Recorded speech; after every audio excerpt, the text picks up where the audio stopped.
ಧನುರಾಶಿ ಸಗಟು ವ್ಯಾಪಾರಿಗಳಿಗೆ ಹಿರಿಯ ಅಧಿಕಾರಿಗಳಿಂದ ದಂಡ ಬೀಳಬಹುದು ಅಥವಾ ನಿಮ್ಮ ತಪ್ಪನ್ನು ತಿದ್ದುಕೊಳ್ಳೋದಕ್ಕೆ ಕಠಿಣವಾದಂತಹ ಎಚ್ಚರಿಕೆ ಬರಬಹುದು ಅನ್ನುವಂತಹ ಸೂಚನೆ. ಅದನ್ನು ಗಮನಿಸ್ಕೊಳ್ಳಿ.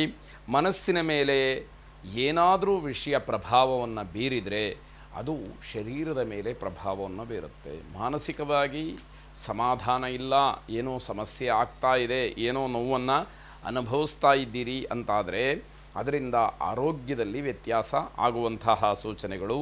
ಸ್ತ್ರೀಯರು ಬೆನ್ನು ನೋವಿನಿಂದ ನರಳಬೇಕಾದಂಥದ್ದು ಅಥವಾ ಆಸ್ಪತ್ರೆಗೆ ದಾಖಲಾಗುವಂತಹ ಸಂದರ್ಭಗಳು ಒದಗಿ ಬಂದರೂ ಅಚ್ಚರಿ ಪಡಬೇಕಾದಂಥದ್ದಿಲ್ಲ. ಆ ರೀತಿಯ ಒಂದು ಸೂಚನೆಗಳಿದೆ. ಸಾಯಂಕಾಲದ ಹೊತ್ತಿಗೆ ಸ್ವಲ್ಪ ಮಟ್ಟಿಗೆ ಸಮಾಧಾನ, ಏನೋ ಒಂದು ಒಳ್ಳೆಯ ವಿಚಾರ ಮನಸ್ಸಿಗೆ ಬರುವಂಥದ್ದು.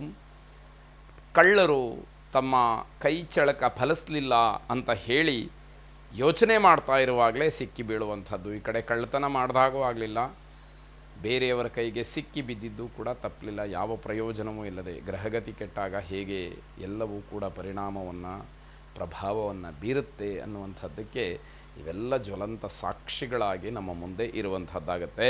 ನರಸಿಂಹಸ್ವಾಮಿಯನ್ನು ಪ್ರಾರ್ಥನೆ ಮಾಡಿ ಶುಭವಾಗಲಿ. ಹಾಗಂತ ಕಳ್ಳರು ನರಸಿಂಹಸ್ವಾಮಿಯನ್ನು ಪ್ರಾರ್ಥನೆ ಮಾಡಿದ ತಕ್ಷಣ ಕಳ್ಳತನ ಸುಲಭವಾಗಿ ಆಗಲಿ ಅನ್ನುವಂತಹ ಅರ್ಥವನ್ನು ಇಟ್ಕೊಳ್ಳೋದು ಬೇಡ. ಅಂದರೆ ನಾವು ಮಾಡುವಂತಹ ತಪ್ಪೇನಿದೆ ಆ ತಪ್ಪಿನ ಅರಿವು ನಮಗಾಗಿ ಪರಿವರ್ತನೆಯನ್ನು, ಒಳ್ಳೆಯ ಕೆಲಸವನ್ನು, ಒಳ್ಳೆಯ ಚಿಂತನೆಯನ್ನು ಮಾಡ್ತಕ್ಕಂತಹ ಶಕ್ತಿಯನ್ನು, ಬುದ್ಧಿಯನ್ನು ಆ ನರಸಿಂಹಸ್ವಾಮಿ ಪ್ರೇರಣೆ ಮಾಡಲಿ ಅನ್ನುವಂಥದ್ದು. ಕುತರ್ಕ ಮಾಡೋದರಿಂದ ಯಾವ ಪ್ರಯೋಜನವೂ ಇಲ್ಲ. ಆ ರೀತಿಯ ಸಂದರ್ಭಕ್ಕನುಗುಣವಾಗಿ ಅದನ್ನು ಅರ್ಥ ಮಾಡಿಕೊಳ್ಳಬೇಕಾದಂಥದ್ದು ಮುಖ್ಯವಾಗತ್ತೆ. ಶುಭವಾಗಿ. ಮಕರ ರಾಶಿ ಮನಸ್ಸಿನಲ್ಲಿ ಹಲವಾರು ಗೊಂದಲಗಳು ನಿಮ್ಮನ್ನು ಕಾಡುವಂಥದ್ದಾಗತ್ತೆ. ಕೆಲಸದಿಂದ ನಿಮಗೆ ತೃಪ್ತಿ ಸಿಕ್ಕೋದಿಲ್ಲ, ಕೇವಲ ಪರಿಶ್ರಮ ಅನ್ನುವಂತಹ ಮಾತುಗಳನ್ನು ನೀವು ಆಡಬೇಕಾದಂಥದ್ದು. ನಿಮ್ಮ ಪ್ರತಿಸ್ಪರ್ಧಿಗಳು ಮಾತ್ರ ನಿಮ್ಮ ಮುಂದೆ ದುರ್ಬಲರಾಗ್ತಾರೆ. ಅವರು ಏನೇ ಪ್ರಯತ್ನ ಮಾಡಲಿ, ಆದರೆ ನಿಮ್ಮನ್ನು ಮೀರಿಸಲಿಕ್ಕೆ ಅವರಿಂದ ಸಾಧ್ಯ ಆಗದೇ ಇರತಕ್ಕಂತಹ ದಿವಸ ಇದು. ಸಾಯಂಕಾಲದ ಸಮಯ ಚೆನ್ನಾಗಿರೋದಿಲ್ಲ, ಮನೆಯಲ್ಲಿ ಏನೋ ಅಶಾಂತಿ, ಇಡೀ ದಿನದ ವಿಚಾರ ಮನೆಯಲ್ಲಿ ಚರ್ಚೆಗೆ ಬರುತ್ತೆ. ಗಲಾಟೆಗೆ, ಗದ್ದಲಕ್ಕೆ ಅವಕಾಶಗಳು ಹೆಚ್ಚಾಗ್ತಕ್ಕಂಥದ್ದಾಗತ್ತೆ.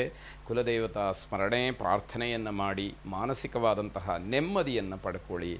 ಶುಭವಾಗಿ.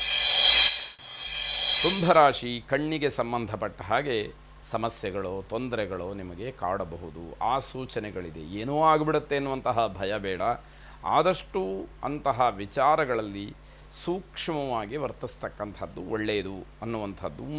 ಕುಟುಂಬದವರು ನಿಮ್ಮ ಬಗ್ಗೆ ತುಂಬ ಕಾಳಜಿಯನ್ನು ವಹಿಸ್ತಾರೆ, ಅವರ ಕರ್ತವ್ಯವೂ ಹೌದು. ಆದರೆ ಅದಕ್ಕೆ ಅದೃಷ್ಟವೂ ಬೇಕು. ಎಲ್ಲರ ಮನೆಯಲ್ಲಿ ಎಲ್ಲರಿಗೂ ಪೋಷಕರಿರ್ತಾರೆ, ಜೊತೆಗೆ ಎಲ್ಲರೂ ಇರ್ತಾರೆ. ಯಾರು ಎಷ್ಟರ ಮಟ್ಟಿಗೆ ಕಾಳಜಿಯನ್ನು ವಹಿಸ್ತಾರೆ ಅನ್ನುವಂಥದ್ದು ಬಹಳ ಮುಖ್ಯವಾಗುತ್ತೆ. ಇವೆಲ್ಲ ಪೂರ್ವಜನ್ಮದ ಸುಕೃತ ಇದ್ದರೆ ಮಾತ್ರ ಆಯಾ ಕಾಲಘಟ್ಟಕ್ಕೆ, ಆಯಾ ಸಮಯಕ್ಕೆ, ಆಯಾ ಕ್ಷಣಕ್ಕೆ ಎಲ್ಲರೂ ಕೂಡ ನಮ್ಮ ಬಗ್ಗೆ ಕಾಳಜಿಯನ್ನು ವಹಿಸಿ ನಮ್ಮನ್ನು ಸರಿಯಾಗಿ ನೋಡ್ಕೊಳ್ತಕ್ಕಂಥದ್ದಾಗತ್ತೆ ಅನ್ನುವ ವಿಚಾರವನ್ನು ಮರೆಯೋ ಹಾಗಿಲ್ಲ. ಜನರಿಗೆ ಕೈಲಾದಂತಹ ಸಹಾಯವನ್ನು ಮಾಡಬೇಕು ಅನ್ನುವಂತಹ ಆಲೋಚನೆ ನಿಮ್ಮ ಮನಸ್ಸಿಗೆ ಬರುತ್ತೆ. ಕೇವಲ ಆಲೋಚನೆ ಮಾಡಬೇಡಿ, ನಿಮ್ಮ ಶಕ್ತಿಗೆ ಅನುಗುಣವಾದಂತಹ ಸಹಾಯವನ್ನು ಯೋಗ್ಯರಿಗೆ ಮಾಡಿ. ಮತ್ತೆ ಅದನ್ನು ಆಲೋಚನೆ ಮಾಡ್ತಾ ಇದ್ದರೆ ಇನ್ಯಾವುದೋ ಬೇರೆ ರೀತಿಯಲ್ಲಿ ಅದು ತಿರುವನ್ನು ಪಡ್ಕೊಂಡು ನಿಮ್ಮ ಯೋಜನೆ ಅಥವಾ ನಿಮ್ಮ ಸಂಕಲ್ಪ ಅಲ್ಲಿ ತಪ್ಪಬಹುದು ಅನ್ನುವಂಥದ್ದು.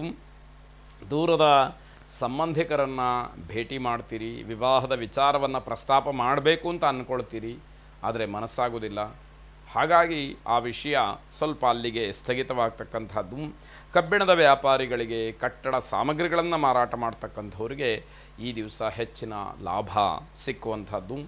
ದೇವಿಯನ್ನು ವಿಶೇಷವಾಗಿ ಪ್ರಾರ್ಥನೆ ಮಾಡಿ. ಶುಭವಾಗಿ. ಕೊನೆಯದಾಗಿ ಮೀನರಾಶಿ ಜನ ಅಥವಾ ಸಮಾಜ ನಿಮ್ಮ ವ್ಯವಹಾರಗಳನ್ನು, ನಿಮ್ಮ ಕೆಲವು ನಿರ್ಧಾರಗಳನ್ನು ಗೇಲಿ ಮಾಡ್ಬೋದು, ಅಪಹಾಸ್ಯ ಮಾಡಬಹುದು. ಆ ರೀತಿಯ ಸಂದರ್ಭಗಳು ಒದಗಿ ಬರುತ್ತೆ. ಪ್ರೇಮಿಗಳು ತುಂಬ ಚಂಚಲವಾದಂತಹ ಮನಸ್ಸನ್ನು ಹೊಂದಿರುವುದರಿಂದ, ಆ ರೀತಿಯ ಪ್ರಚೋದನೆಗಳು ಹೆಚ್ಚಾಗಿರೋದರಿಂದ ಗಟ್ಟಿಯಾದಂತಹ ನಿರ್ಧಾರವನ್ನು ಮಾಡಬೇಕು, ದೃಢವಾದಂತಹ ನಿರ್ಧಾರವನ್ನು ಮಾಡಬೇಕು. ಇಲ್ಲದೇ ಇದ್ದರೆ ಸಮಾಜದಲ್ಲಿ ಯಾವುದೇ ರೀತಿಯ ಬೆಲೆ ನಿಮಗೆ ಸಿಕ್ಕುವುದಿಲ್ಲ ಅನ್ನುವಂಥದ್ದು. ನಿಮ್ಮ ಮಹತ್ತರವಾದಂತಹ ಆಲೋಚನೆಗಳು ಏನೇ ಇದ್ದರೂ ಕೂಡ ಸ್ನೇಹಿತರ ಜೊತೆಯಲ್ಲಿ ಅದನ್ನು ಹಂಚಿಕೊಳ್ಬೇಡಿ ಅನ್ನುವಂಥದ್ದು. ಅದು ಗೌಪ್ಯವಾಗಿಯೇ ಇದ್ದರೆ ಬಹಳ ಒಳ್ಳೆಯದಾಗತ್ತೆ. ಪಶ್ಚಾತ್ತಾಪ ಪಡ್ತಕ್ಕಂತಹ ಯಾವ ಕೆಲಸಗಳಿಗೂ ಕೂಡ ಮುಂದಾಗಬೇಡಿ. ಪಾಪಪ್ರಜ್ಞೆ ನಿಮ್ಮನ್ನು ಕಾಡುವ ಹಾಗೆ ಆಗಿಬಿಟ್ರೆ ಬೇರೆ ಕೆಲಸಗಳಿಗೂ ಕೂಡ ಅದು ನಿಮಗೆ ತೊಂದರೆ ಆಗತ್ತೆ ಎನ್ನುವಂಥದ್ದು. ಶರೀರದಲ್ಲಿ ಏನೋ ಒಂದು ರೀತಿಯ ಆಲಸ್ಯ, ಸುಸ್ತು, ಅಥವಾ ಶರೀರದಲ್ಲಿ ಏನೋ ಅಭಾವವಾಗ್ತಾ ಇದೆ, ಪೌಷ್ಟಿಕಾಂಶವೋ ಇನ್ನೊಂದೋ ಮತ್ತೊಂದೋ ಅನ್ನುವ ಅನುಭವ ನಿಮಗೆ ಬರುವಂಥದ್ದು. ಮುತ್ತುರಾಯ ಸ್ವಾಮಿಯನ್ನು ವಿಶೇಷವಾಗಿ ಪ್ರಾರ್ಥನೆ ಮಾಡಿ. ಶುಭವಾಗಲಿ.